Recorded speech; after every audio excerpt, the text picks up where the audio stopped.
ప్రేక్షకులందరికీ నమస్కారం. ఈరోజు మన స్టూడియోలో ప్రముఖ ఆధ్యాత్మికవేత్త, ఆస్ట్రాలజర్ బ్రహ్మశ్రీ సుభాష్ శర్మ గారు మనతో ఉన్నారు. గురుగారితో మాట్లాడేద్దాం. నమస్కారం గురుగారు. శ్రీమాత్రేయమండి. గురుగారు, ఉగాది అవగానే మనం ఏప్రిల్ మాసంలోకి అడుగు పెట్టేశాం. మరి సింహరాశి వారికి ఈ మాసం ఎలాంటి ఫలితాలు ఉండబోతున్నాయి? షష్టగ్రహ కూటమి ప్రభావం ఈ రాశి వాళ్ళ మీద ఎలా ఉండబోతుంది గురుగారు ఈ నెల? తప్పకుండా తెలియజేస్తాను. ముందుగా ప్రేక్షకులందరికీ శ్రీమాత్రే నమః, శ్రీ గురుభ్యో నమః. జ్ఞానినాంనపి చేతాంసి దేవి భగవతి హిసా బలాయ కృష్ణమోహాయ మహామాయ ప్రయశ్చతి. సింహరాశి ఈ రాశి వారికి ఈ నెల చూసుకుంటే గనక ఈ షష్టగ్రహ కూటమి యొక్క ప్రభావము చాలా తీవ్రమైనటువంటి పరిస్థితుల యొక్క ప్రభావం ఈ సింహరాశి వారి మీద ఏర్పడేటటువంటి అంచనాలు కనిపిస్తున్నాయి. ఎందుకంటే గ్రహగతులలో ప్లానటరీ పొజిషన్ అనేటటువంటిది ఒక్క గ్రహం మార్పు చెందిన దాని యొక్క విధానం అనేటటువంటిది, దాని యొక్క లక్షణాలు ద్వాదశ రాశుల మీద ప్రభావం చూపిస్తూ ఉంటాయి. అందుకే ఇప్పుడున్నటువంటి ఈ షష్టగ్రహ కూటమి యొక్క ప్రభావము ఇప్పుడు రాబోయేటటువంటి ఈ పౌర్ణమి నుంచి కూడా వీళ్ళకు విపరీతమైనటువంటి కొన్ని రకాలైనటువంటి ఇబ్బందులు ఏర్పడేటటువంటి లక్షణాలు ఏర్పడతాయి. ఎందుకంటే సింహరాశి నుంచి గనక లెక్క వేస్తే గనక సింహం, కన్య, తుల, వృశ్చికం, ధనస్సు, మకర, కుంభ, మీనం అంటే వీళ్ళకి 8వ స్థానంలో ఈ షష్టగ్రహ కూటమి ఏర్పడడం జరుగుతుంది. 8వ స్థానం అంటే ఏంటి? ఆరోగ్య భంగాన్ని సూచించేటటువంటి స్థానం. కనుక గ్రహ ఫలితాలను కనుక చూసుకుంటే వీళ్ళకు 8వ స్థానంలో ఈ యొక్క షష్టగ్రహ కూటమి యొక్క ప్రభావం ఏర్పడుతుంది. కాబట్టి ముఖ్యంగా ఎదురయ్యేటటువంటి సమస్యలు ఏంటో తెలుసా అండి? ఆరోగ్య భంగము, తర్వాత ఆర్థికపరమైనటువంటి ఇబ్బందులు, శత్రువులు విపరీతంగా పెరిగిపోవడము, తగాదాలకు వెళ్ళవడము, అలాగే కోపము, ఆవేశము, లేనిపోని తొందరపాటు నిర్ణయాల వల్ల వాళ్ళ భవిష్యత్ అంతా కూడా దిగజార్చుకోవడము, ఈ రకమైనటువంటి పద్ధతులు విపరీతంగా వీళ్ళ జాతకంలో ఏర్పడేటటువంటి లక్షణాలు ఉంటాయి. అంటే ఈ షష్టగ్రహ కూటమి యొక్క ప్రభావం ఏదైతే ఉంటుందో వీరు ఎన్నడూ చూడలేనటువంటివి, ఎన్నడూ వినలేనటువంటివి, అలాగే మనం చేయకూడనటువంటి పనులు కూడా ప్రోత్సహించేలా చేసేటటువంటి నేచరు ఇప్పుడు వీళ్ళ జాతకంలో ఏర్పడబోతుంది. చెడు మార్గంలో కూడా వెళ్ళేటటువంటి లక్షణాలు ఉంటాయి.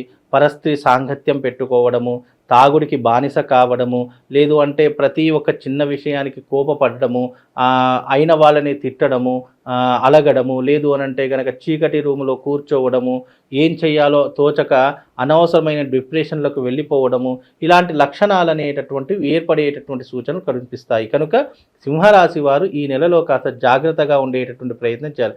దీని యొక్క ప్రభావము దాదాపుగా 3 నెలల పాటు ఏర్పడుతూ ఉంటుంది. కనుక ఇప్పుడు ఈ ఏప్రిల్ నుంచి ప్రారంభం. ఎందుకంటే ఈ షష్టగ్రహ కూటమి అనేటటువంటిది శనివారము, అందులోనూ అమావాస్య తిథి, ఆ తర్వాత వచ్చేసి మీనరాశిలో జలరాశిలో సంచరిస్తుంది. కాబట్టి సింహరాశికి 8వ స్థానంలో ఈ షష్టగ్రహ కూటమి యొక్క ప్రభావం ఏర్పడుతుంది. కాబట్టి 8వ స్థానం అనేటటువంటిది కీడుని సంచరించేటటువంటి స్థానము. కనుక వీలైనంత వరకు జాగ్రత్తగా ఉండే ప్రయత్నం చేసుకోవాలి. దైవారాధన ఎక్కువగా చేసుకునేటటువంటి ప్రయత్నం చేయాలి. ముఖ్యంగా విద్యార్థులు ఎవరైతే ఉన్నారో ఉద్యోగ ప్రయత్నాలు చేస్తూ ఉంటారు, అలసిపోతూ ఉంటారు, ఎన్ని ప్రయత్నాలు చేసినా నానా రకాలైనటువంటి ఇబ్బందులు పడుతున్నారు, డబ్బులు ఖర్చు పెడుతూ ఉంటారు. జాబ్ కోసము అయ్యో ఇంత ఖర్చు పెడితే నాకు జాబ్ వస్తుందని చెప్పి మోసపోయేటటువంటి లక్షణాలు ఎక్కువగా ఉంటూ ఉంటాయి. దానికోసం పొలం అమ్ముతుంటారో లేదా ఇల్లు అమ్ముకోనో డబ్బులు ఇతరుల చేతిలో పెట్టడం ఉంటారు. అంటే డబ్బుకి సంబంధించినటువంటి మోసాలు కూడా ఈ సింహరాశి వారి యొక్క జాతకంలో ఏర్పడతాయి. కాబట్టి చాలా జాగ్రత్తగా ఉండేటువంటి ప్రయత్నం చేసుకోవాలి. ముఖ్యంగా నదీ తీర ప్రవాహ ప్రాంతం వాళ్ళు, సముద్ర తీర ప్రవాహ ప్రాంతం వాళ్ళు ఎవరైతే ఉన్నారో ఆ సింహరాశి వాళ్ళు కూడా చాలా జాగ్రత్తగా ఉండాలి. ఎందుకంటే జల ప్రమాదాలు కానివ్వండి, రోడ్డు ప్రమాదాలు కానివ్వండి, ఇలాంటివి ఎక్కువగా జరిగేటటువంటి సంఘటనలు కనిపిస్తాయి. నీటికి సింహరాశి వారు ఈ నెలలో కాస్త దూరంగా ఉండాలి. అంటే ఈ నదులలో ఈత కొట్టడం కానీ, లేదా సముద్ర తీరాలకు వెళ్ళి ఏదో ఎంజాయ్ చేద్దామని చెప్పి చాలామంది వెళుతూ ఉంటారు. అలాంటి సందర్భాల్లో కూడా చాలా జాగ్రత్తగా ఉండే, అంటే నీటి గండం అనేటటువంటిది ఏర్పడేటటువంటి లక్షణాలు ఉంటాయి. కనుక కొంతవరకు జాగ్రత్తగా ఉండే ప్రయత్నం చేసుకుంటే అన్ని రకాలుగా బాగుంటుంది. ముఖ్యంగా హెల్త్ కండిషన్ బాగా చూసుకోండి. చిరుతిండ్లు తినకుండా ఉండండి. వీలైనంత వరకు ఇంటి యొక్క ఫుడ్ని తినేటటువంటి లక్షణాన్ని ఏర్పరచుకోండి. అలాగే మీ జీవితంలో నేచర్ ఎప్పుడైనా ఒక మనిషి కోపానికి కానీ లేదా సహనానికి కానీ కారణమయ్యేటటువంటిది ఏంటంటే ఒక మనిషి లేదంటే నేచరు. ఈ రెండిట్లో ఏదో ఒక కారణం అవుతూ ఉంటుంది. కనుక ఇవి మనిషిని ప్రేరేపింపజేస్తూ ఉంటాయి. అలా మనిషికి లేనిపోయినటువంటి కొత్త మార్పులు కనిపించేటువంటి లక్షణాలు ఉంటాయి కాబట్టి అందుకని వీలైనంత వరకు జాగ్రత్తగా ఉండే ప్రయత్నం చేస్తే కొంతవరకు మేలు జరిగేటటువంటి అవకాశం ఏర్పడుతుందండి. గురుగారు చాలా వరకు మిశ్రమ ఫలితాలు అయితే కనిపిస్తున్నాయి కదా. అవునండి. సో వీళ్ళ కొద్దో గొప్ప ఈ నెల కాస్త మంచి అంటే ఏం చెప్పుకోవచ్చు ఈ నెల వీళ్ళకి? వీళ్ళకు మంచి అంటే విదేశీ ప్రయాణాలు ఉంటాయండి. అందులోనూ కొంచెం కష్టపడితే గనక అనుకున్నటువంటి ఫలితాలు అనేటటువంటివి ఏర్పడుతూ ఉంటాయి. వీలైనంత వరకు ఏంటి అంటే గౌరవ మర్యాదలలో కానివ్వండి, లేదు అని అంటే గనక ఇతరుల విషయాల్లో కానివ్వండి మంచి నిర్ణయాలు తీసుకుంటారు. అలాగే వీళ్ళ సొంత నిర్ణయానికి వచ్చేసరికి పప్పులో కాలు వేసేస్తారు. కనుక వీలైనంత వరకు ఎదుటి వాళ్ళ విషయాలు చాలా జాగ్రత్తగా ఉంటారు. అంటే సలహాలు సూచనలు ఇవ్వడానికి కానివ్వండి, లేదా డబ్బు సంపాదించిన కసి ఉంటుంది.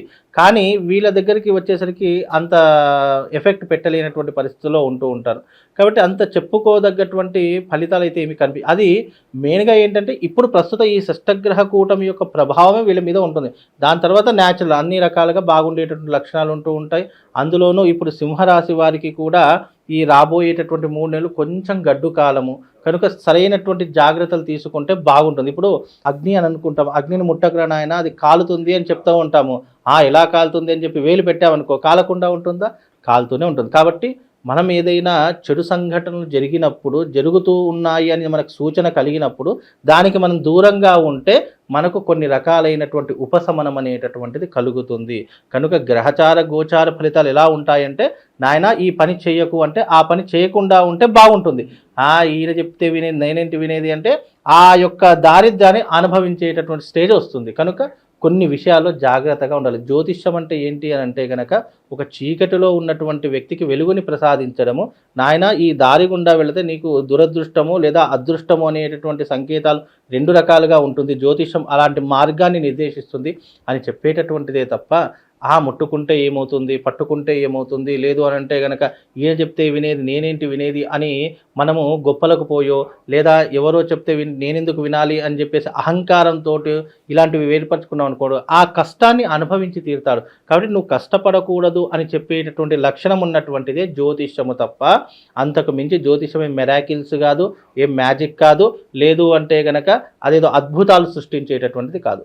ఒక సరైనటువంటి నిర్దేశాన్ని సూచించేటటువంటిదే జ్యోతిషం. కనుక సింహరాశి వారికి ఈ నెలలో కాస్త గడ్డు కాలం కాబట్టి జాగ్రత్తగా ఉండే ప్రయత్నం చేసుకోండి అని చెప్తున్నాను. గురుగారు ఇంకా పెట్టుబడులు కావచ్చు, శుభకార్యాలు కావచ్చు, మీరు చెప్పినట్లుగా ఒక 3 నెలల తర్వాత ప్లాన్ చేసుకుంటే బాగుంటుందంటారు?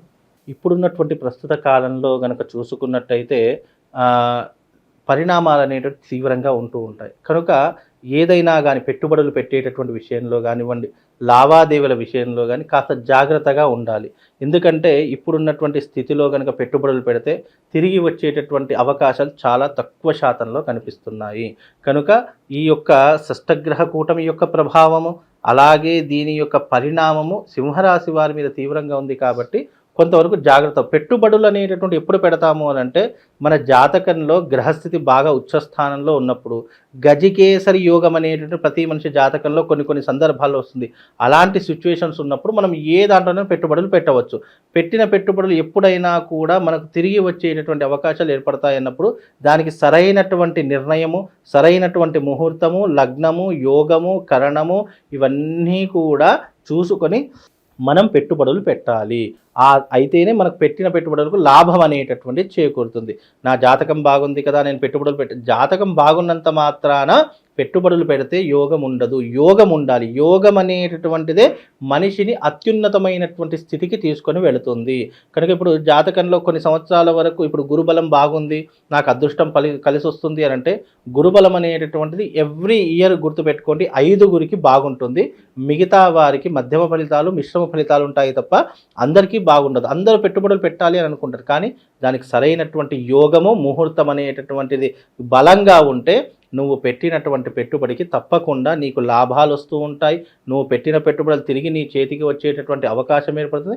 అన్ని రకాలుగా బాగుంటుంది అని ఉద్దేశం. సో అవన్నీ చూడాలంటే వ్యక్తిగత జాతకం కంపల్సరీగా చూడాలంటే తప్పకుండా వ్యక్తిగత జాతకం అనేటటువంటిది ఏంటి అంటే నీ యొక్క భవిష్యత్తు ఎలా ఉండబోతుంది అని నిర్ణయించేటటువంటి వ్యక్తిగత జాతకం. రాశి ఫలాలు, గోచార ఫలితాలు ఎలా ఉంటాయి అది యూనివర్సల్. ఇప్పుడు ఎగ్జాంపుల్గా ఒక నక్షత్రంలో కానీ ఒక రాశిలో పుట్టినటువంటి వాళ్ళు కానీ వందల మంది ఉంటారు. ఇప్పుడు ఎగ్జాంపుల్ నేను కానీ మీరు కానీ పుట్టినప్పుడు నా టైంలో నా తిథిలో నా సమయంలో పుట్టినటువంటి వాళ్ళు లక్షల మంది ఉంటారు. అందరికీ ఒకే జాతకం వర్తించదు.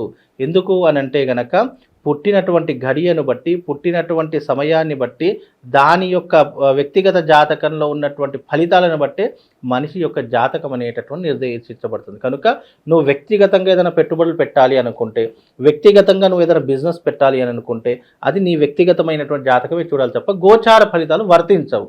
కనుక అది ఎప్పటికైనా ఇంకోటి ఏంటంటే జాతకంలో నువ్వు ఒక బిజినెస్ పెడుతున్నావు అంటే అది నీకు కలిసి వస్తుందా లేదా, నీ యొక్క గ్రహ ఆధిపత్యం ఏంటి, నువ్వు ఏ నక్షత్రంలో పుట్టావు, ఏ లగ్నంలో పుట్టావు, ఇవన్నీ కూడా క్యాలిక్యులేషన్ వేసి నువ్వు ఈ యొక్క పెట్టుబడి పెడితే నీకు తిరిగి వస్తుందా లేదా, లేదా నువ్వు ఈ జాతకుడికి ఈ బిజినెస్ కలిసి వస్తుందా లేదా అనేటటువంటి తెలియజేసేటటువంటిది వ్యక్తిగత జ్యోతిష్యము. అది వ్యక్తిగత జ్యోతిష్యాన్ని బట్టి అంచనా వేస్తాం. ఇవి గోచార ఫలితాలు కాబట్టి ఇది యూనివర్సల్, ఎవరైనా కూడా అంచనా వేసుకొని ఈ ఫలితాలను కనుక తెలుసుకోవచ్చు. గురుగారు కాస్త గడ్డుకాలం నడుస్తుంది కాబట్టి మరి సింహరాశి వారికి మంచి రెమెడీస్ ఏమైనా ఉంటే తెలియజేయండి గురుగారు. సింహరాశి వారికి గనక మంచి రెమెడీ అని అంటే గనక రక్షణా కవచం కోసము ఇప్పుడు మనకు ఈ ఉగాదికి సూర్యుడు రాజయ్యాడు కాబట్టి ఆదిత్య హృదయ స్తోత్ర పారాయణం చేసుకోవాలి ముఖ్యంగా. అదే రకంగా వీలైతే గనక కరంగలి మాల వేసుకోమని చెప్పాను. ఎందుకంటే నెగిటివ్ ఎనర్జీ నుంచి దూరం చేస్తూ ఉంటుంది. వాళ్ళకు ఒక రక్షణ కవచంలా ఎప్పుడు కూడా వాళ్ళ మెడలో ఉండేటటువంటిది కాబట్టి వాళ్ళకి అన్ని రకాలుగా మేలుగా జరుగుతుంది. ఆదిత్య హృదయ పారాయణం చేసుకోండి. అలాగే మీ మెడలో కరంగలి మాల ఎప్పటికీ ధరించుకొని ఉండండి. అలాగే ప్రతి సోమవారం శివాలయానికి వెళ్ళి అక్కడ స్వామివారికి నామస్మరణ చేసుకోండి. వీలైతే అభిషేకం చేసుకోండి. లేదా ప్రతి సోమవారం అక్కడ కూర్చుంటే ఒక 10 నిమిషాలు ఓం నమ శివాయ అనేటటువంటి శివపంచాక్షరి నామాన్ని జపిస్తూ ఉంటే కొంతవరకు రాబోయే విపత్తుల నుంచి బయటపడవచ్చు. అనుకున్నటువంటి విధంగా మనకు కొంతవరకు ఉపశమనం అనేటటువంటి కలుగుతుందండి. చాలా బాగా వివరించారు గురుగారు. ధన్యవాదాలు.